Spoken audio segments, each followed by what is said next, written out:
Global TV News Prime, Senate approves President Tinubu's request to deploy troops to Benin Republic. River State Governor Fubara defects to All Progressive Congress, and in business, Central Bank of Nigeria approves 82 fully licensed BDC operators. And on the foreign scene, International Criminal Court hands Sudan militia chief 20 years sentence over war crimes. And in sports, Super Eagles final squad to be unveiled Thursday. Hello and welcome to all our viewers in Nigeria and around the world to News Prime on Global Television, coming to you live from the nation's capital, Abuja. I am Jumai Manson. A quick reminder that Global Television is on DSTV channel 365 and Star Times channel 276. Now, in decision to move underscoring Nigeria's leadership in regional security, the Senate has approved President Bola Ahmed Tinubu's request to deploy Nigerian troops to the Republic of Benin, following last weekend's attempted coup that threatened democratic stability in the country. Defense correspondent Kikeloma Okere has details. The approval came after the Senate met in the Committee of the Whole during plenary to deliberate on a letter from the President Bola Ahmed Tinubu seeking legislative consent for the deployment of Nigerian forces as part of a peace support mission in Benin. The request, read on the floor by the President of the Senate, Godswill Akpabio, was presented as an urgent call to action in response to rising instability within the West African sub-region. After extensive deliberation, lawmakers unanimously voted in favor of the deployment, granting full constitutional backing to the President to proceed with the mission aimed at restoring order and safeguarding democratic governance in Benin. President of the Senate, Godswill Akpabio, described the decision as a necessary step to protect regional peace, noting that instability in any member state of the Economic Community of West African States poses a direct threat to collective security. Peace mission and restore order and sanity in that country, thereby saving Nigerians from thousands and thousands of refugees and also saving Nigerian borders from unnecessary criminality and disruption of peace and stability. Those in support of the confirmation of the approval say aye. Those against say nay. The approval is hereby confirmed. With the Senate approval set to be transmitted to President Tinubu without delay, Nigeria's armed forces are now cleared to join the peace mission, reinforcing the country's commitment to regional stability and its frontline role in safeguarding democracy across West Africa. Kikeloma Okere, Global Television News. River State Governor Siminalayi Fubara has defected to the ruling All Progressive Congress from the People's Democratic Party. The governor announced this defection at a stakeholders meeting held at the Government House in Port Harcourt. Fubara joined a host of his colleagues who have defected to the APC this year. Moving on now, about 100 school children who were kidnapped from a Catholic school in Niger State last month have been handed over to the state officials a day after authorities secured their release. The children were driven into the Niger State Government House in buses escorted by security operatives. Zarau Nasser tells us more. Dozens of the 315 students and staff abducted from the school in Niger State are still missing, while 50 others escaped shortly after the raid. Niger State Governor Umaru Bago received the students alongside traditional and community leaders. A list of the released children indicates that most of those freed are aged between 10 and 17 years. It is unclear who the abductors are or the circumstances surrounding the release of some of students.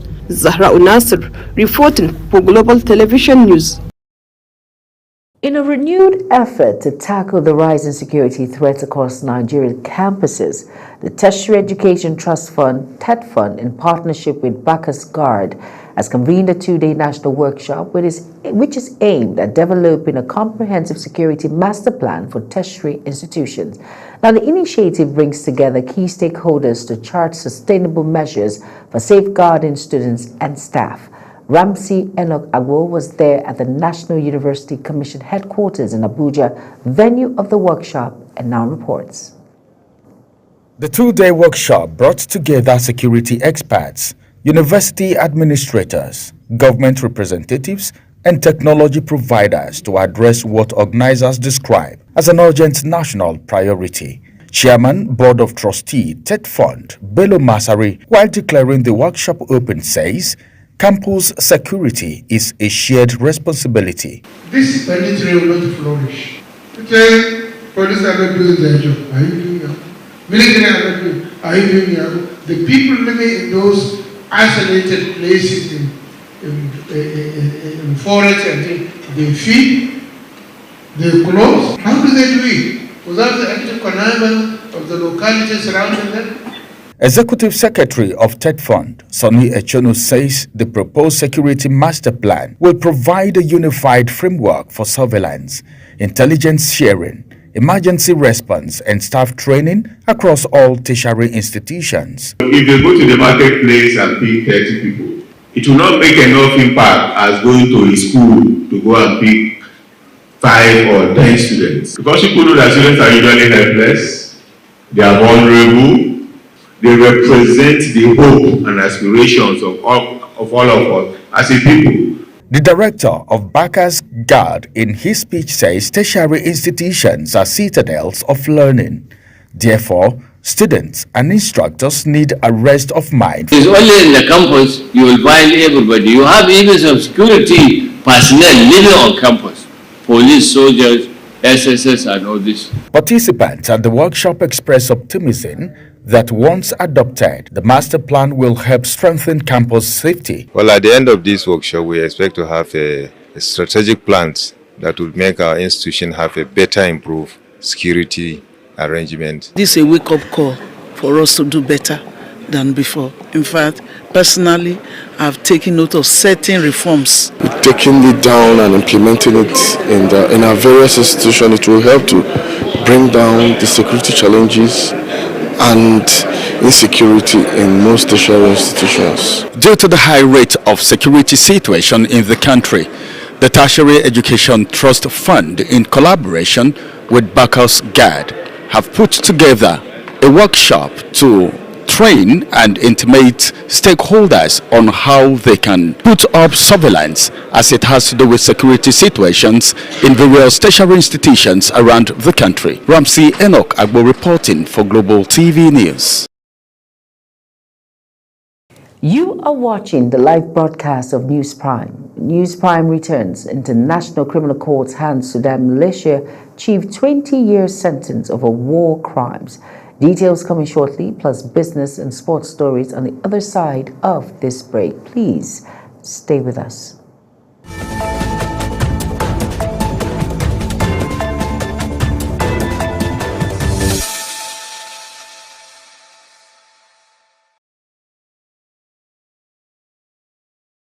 You're welcome back, and if you're just tuning in, this is News Prime on Global Television.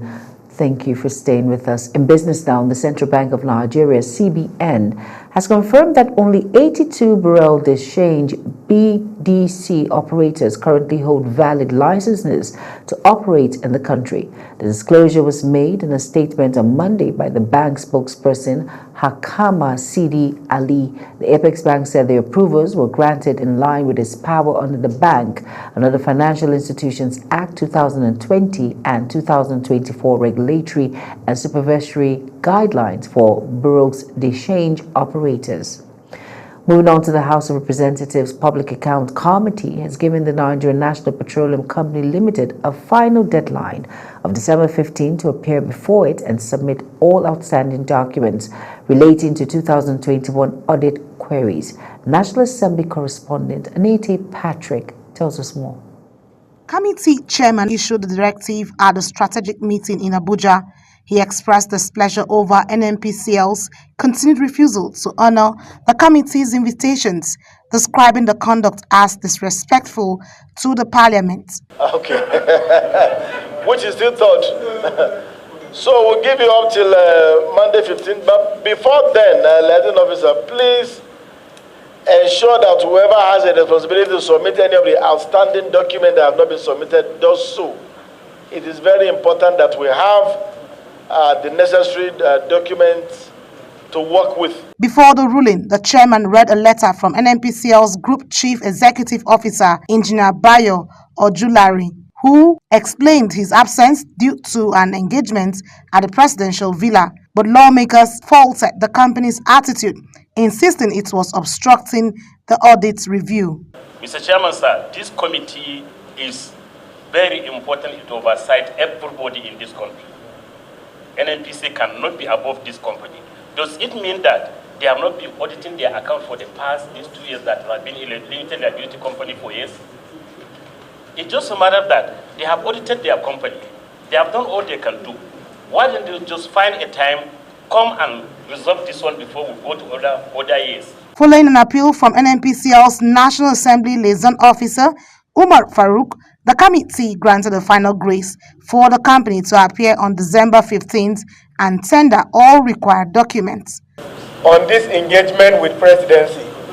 So that is why, Mr. Chairman, sir, if you can recall, we were here with you on Friday. We were here with you, on Wednesday to show our seriousness and to show our readiness with our management to come and appear before this August committee.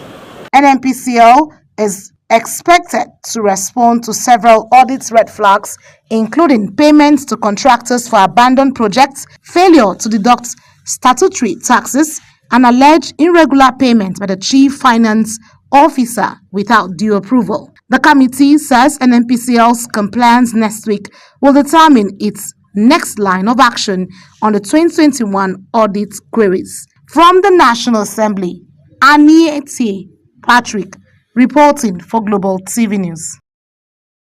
The Niger Delta Power Holding Company has successfully restored additional 450 megawatts of generation capacity to the national grid following the completion of scheduled maintenance on the Geragu NIPP plant. In a statement signed by the head corporate communications and external relations of the company, Emmanuel Ojo, the Managing Director, Chief Executive Officer Jennifer Adigiji, an engineer, confirmed in the last 1 year, the company has recovered 6 previously dormant gas turbines across the company's fleet of gas turbines. The 4-week extended minor inspection undertaken by Siemens Energy was executed to enhance the facility's operational reliability, performance, and efficiency, thereby extending the plant's equivalent operating hours and operational lifespan. And on the foreign news now, the Economic Community of West African States, ECOWAS, has announced a state of emergency across the region. President of the Commission, Omar Touray, made the declaration during the 55th session of the Mediation and Security Council at the ministerial level in Abuja. Now, the meeting was convened in response to a series of coup and failed mutinies and affecting countries in the sub-region. The International Criminal Court has handed down a sentence of 20 years to a Sudanese militia leader for war crimes and crimes against humanity committed during the country's civil war 2 decades ago. The court had already convicted Ali Muhammad Ali Al-Haraman, also known as Ali Kushab, of 27 counts of crimes against humanity and war crimes, including rape, murder, and torture in the Western Darfur region between 2003 and 2004. Uyi Agbomofuegbe tells us more. The court had found that Abd al-Rahman was a leading member of Sudan's infamous Janjaweed militia who participated actively in multiple war crimes during the civil war, with presiding judge Joanna Corona stating that Abdul Rahman personally perpetrated beatings, including with an axe, and gave orders for executions. Abd al-Rahman's conviction is the first acknowledgement that the people of Darfur were not victims of mere intertribal conflict or something akin to that. They were victims of a deliberate campaign. The 76-year-old, wearing a blue suit and a tie, stood calmly as the presiding judge passed the sentence, citing victims who said he had carried out a campaign of extermination, humiliation, and displacement. The chamber found that between August 2003 and March 2004, Abd al-Rahman had command of an irregular force known as the Janjaweed, which systematically conducted operations against villages and towns in Darfur, inhabited primarily by members of the Fur tribe, who it was perceived supported the rebellion against the government of Sudan. Abdul-Rahman had denied being a high-ranking official in the Janjaweed militia, a largely Arab paramilitary force armed by the Sudanese government to kill mainly black African tribes in Darfur 2 decades ago. In passing sentence, Kroner said the ICC wanted to ensure both retribution and deterrence. Uyi Agbumofwegbe, reporting for Global TV News. Moving on to the President of the Democratic Republic of Congo, DRC, Felix Tshisekedi, has accused Rwanda of violating a newly signed U.S. brokered deal as the Kigali-backed M23 armed group pressed ahead with a rapid advance on a town near the border with Burundi. Tshisekedi told lawmakers that Rwandan forces had carried out attacks in several locations in South Kivu province in the days since he and his Rwandan counterparts, Paul Kagame, signed a peace accord in Washington, D.C. on December 4th, aimed at ending years of conflict. However, there is no immediate comment by Rwanda. Moving on to sports decks, the Super Eagles' final squad for the 35th African Cup of Nations in Morocco will not be unveiled until the Confederation of African Football (CAF) deadline of Thursday, December 11th, even as the Nigerian Football Federation confirmed that the postponed national team's pre-AFCON friendly match against Egypt will hold in Cairo on December 16th. Eri Sekauchil reportedly said the final 25-man squad for the AFCON will not be released until Thursday as the Franco-Malian trainer finalizes the eagerly awaited list. Now, in a later development, the NFF has given the reason d'etre for the postponement of the pre-AFCON friendly between Nigeria and Egypt. It was a thrilling weekend for grassroots women's football in Abuja as Hopewell Angels Academy were crowned champions of the 2025 Her Game Girls Football Tournament, a rapidly growing platform shaping the future of girl-child in sports. Over now to Anete Patrick as she completes their story. The Area 3 pitch in Abuja erupted in celebration as Hopewell Angels Academy dethroned defending champions Fosla Academy with a dominant 2-0 victory, sealing their place as the new queens of Her Game 2025 tournament.